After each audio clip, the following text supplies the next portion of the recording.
أعوذ بالله من الشيطان الرجيم. بسم الله الرحمن الرحيم. لعن الذين كفروا من بني إسرائيل على لسان داود وعيسى بن مريم ذلك بما عصوا وكانوا يعتدون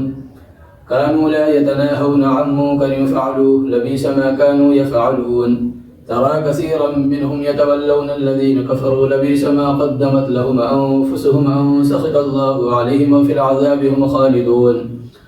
ولو كانوا يؤمنون بالله والنبي وما أنزل إليهم اتخذوهم أولياء ولكن كثيرا منهم فاسقون. ان آیتوں میں اللہ تبارک و تعالی نے یہودیوں اور عیسائیوں پر گمراہی اور غلو کے نتیجے میں جو انبیاء علیہم السلام کے زبان مبارک سے ان پر لعنت ہوئی اس کو ذکر کیا ہے، اور خاص طور سے اس میں دو نبی، ایک حضرت داؤد علیہ السلام اور دوسرے حضرت عیسیٰ علیہ السلام، ان دونوں حضرات کی زبانی ان پر لعنت کی گئی ہے، یعنی ان کی اللہ تبارک و تعالیٰ کے احکام کی نافرمانی اور دین کے اندر غلو اور گمراہی اس درجے جا پہنچی تھی کہ انبیاء علیہم السلام نے ان کے لیے بد دعا کی۔ داؤد علیہ السلام کے زمانے میں ان کے زبان سے جو بد دعا ہوئی اس کے نتیجے میں ان حضرات کو بندر بنایا گیا۔ معاملہ یوں ہوا تھا کہ جس طرح مسلمانوں میں ایک دن محترم ہے یعنی جمعے کا دن، اور اس دن جمعے کی اذان سے لے کر نماز تک کاروبار کو منع کیا گیا ہے، لیکن اس کے علاوہ اوقات میں پورے دن وابتغوا من فضل اللہ، اسی طرح یہود کو سنیچر کا دن دیا گیا تھا، لیکن سنیچر کے دن طلوع آفتاب سے لے کر غروب شمس تک ان کے لیے کسی طرح کا کوئی کاروبار، کوئی دنیاوی معاملات کرنا منع تھا، جائز نہیں تھا۔ یہ جب ان کی نافرمانی بڑھی اور اس میں مشغول ہوئے تو داؤد علیہ السلام کی زبان پر ان پر لعنت ہوئی کہ اے اللہ انہیں بندر بنا دے، تو اللہ نے ان کو بندر بنا دیا جو نافرمانی کرنے والے تھے۔ اسی طرح دوسرا عیسیٰ علیہ السلام، ان کے جو ماننے والے تھے،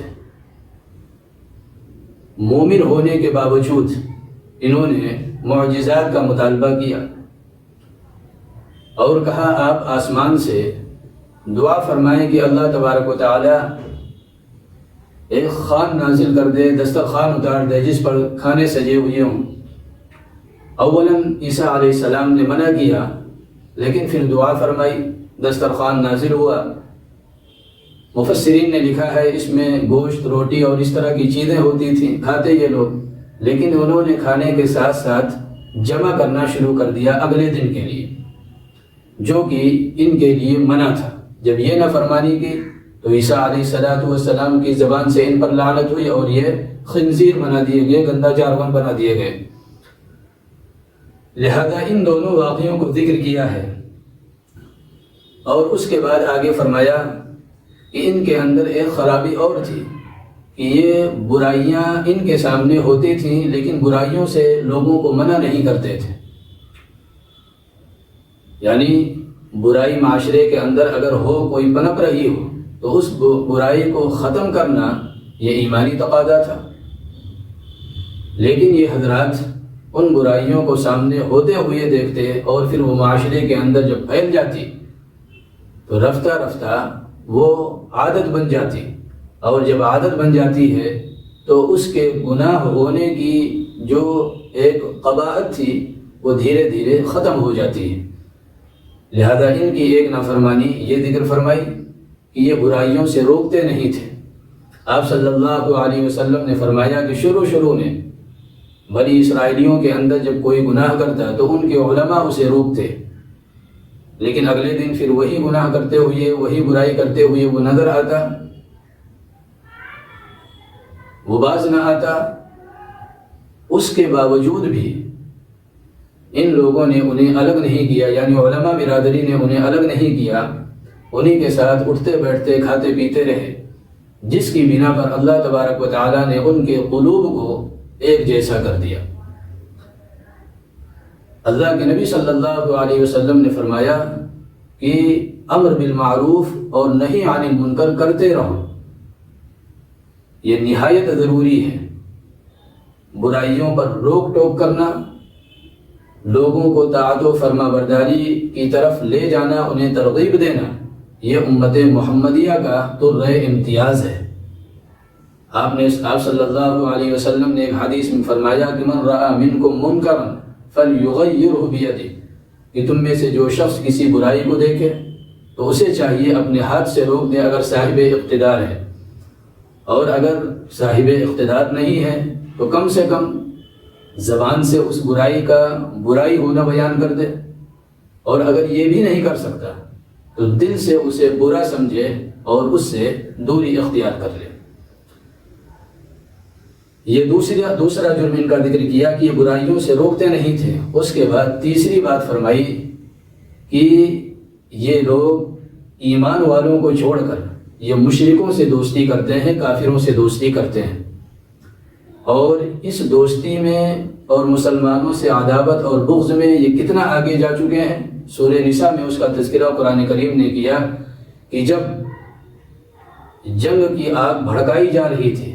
تو بنو نذیر اور دوسرے قبائل والے مل کر جب مکہ مکرمہ پہنچے تو وہاں کے لوگوں نے انہیں علماء سمجھ کر ان سے سوال کیا کہ یہ بتاؤ محمد بہتر ہے، محمد کا دین بہتر ہے یا ہمارا دین بہتر ہے؟ تو انہوں نے کہا تم لوگ حق پر ہو، تمہارا دین بہتر ہے۔ حالانکہ یہ جانتے تھے کہ بت پرستی یہ کسی دور میں بھی اللہ تبارک و تعالیٰ نے پسند نہیں کیا ہے۔ کتابوں کے اندر اس کی تعلیمات تورات میں موجود تھی، یہ تمام جاننے کے باوجود بھی جو موحد ہے، جو ان کے کتاب کے مطابق ایک اللہ کی دعوت دے رہا ہے، اسے یہ بتا رہے ہیں کہ وہ بہتر نہیں ہے بلکہ بہتر تم لوگ ہو جو بت پرست ہو۔ یہ مسلمانوں سے دشمنی اور عداوت تھی۔ لہذا جب مشرکوں کے ساتھ، کافروں کے ساتھ ان کے معاملات اس طرح ہیں تو پھر اللہ تبارک و تعالیٰ نے ان کے قلوب بھی ویسے ہی کر دیے، ان کے دل بھی سیاہ اور تاریک ہو گئے، جس کی وجہ سے اب یہ ہدایت کی طرف یا حق بات کی طرف نہیں آتے۔ لہذا یہ تین خرابیاں اہل کتاب کی ذکر کی گئی ہیں، سنیچر والے اور اسی طرح مائدہ والے، ان دونوں نے حکم عدولی کی، نافرمانی کی، حد سے تجاوز کیا، جس کے نتیجے میں دونوں نبیوں کی زبان سے ان پر لعنت ہوئی۔ اور دوسرا جرم یہ کیا کہ برائیاں ان کے سامنے معاشرے کے اندر ہوتی اور ان برائیوں سے نہیں روکتے۔ اور تیسرا جرم ان کا یہ کہ یہ ایمان والوں کو چھوڑ کر یہ کافروں اور مشرکوں اور بت پرستوں کو یہ اپنا دوست بناتے ہیں۔ اللہ تبارک و تعالی ہم سب کو اس طرح کی برائیوں سے بچنے کی توفیق عطا فرمائے۔ وآخر دعوانا ان الحمد للہ رب العالمین۔